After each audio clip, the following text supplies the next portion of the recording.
Hebrews chapter 2. Therefore we ought to give the more earnest heed to the things which we have heard, lest at any time we should let them slip.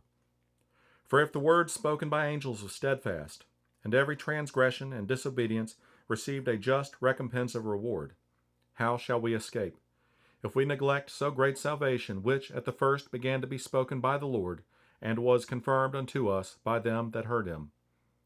God also bearing them witness, both with signs and wonders, and with divers miracles, and gifts of the Holy Ghost, according to his own will. For unto the angels hath he not put in subjugation the world to come, whereof we speak. But one in a certain place testified, saying, What is man, that thou art mindful of him? Or the Son of man, that thou visitest him? Thou madest him a little lower than the angels. Thou crownedest him with glory and honor, and didst set him over the works of thy hands. Thou hast put all things in subjection under his feet, for in that he put all in subjection under him, he left nothing that is not put under him. But now we see not yet all things put under him. But we see Jesus, who was made a little lower than the angels for the suffering of death, crowned with glory and honor, that he, by the grace of God, should taste death for every man. For it became him, for whom are all things, and by whom are all things, in bringing many sons into glory, to make the captain of their salvation perfect through sufferings.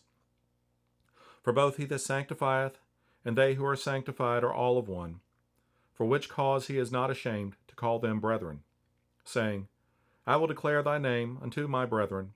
In the midst of the church will I sing praise unto thee. And again I will put my trust in him. And again, behold, I and the children which God hath given me.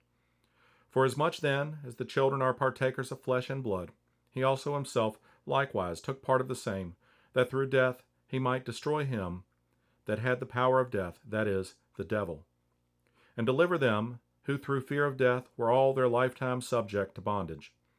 For verily he took not on him the nature of angels, but he took on him the seed of Abraham.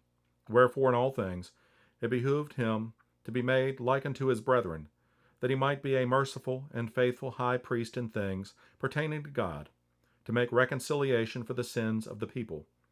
For in that he himself hath suffered, being tempted, he is able to succor them that are tempted.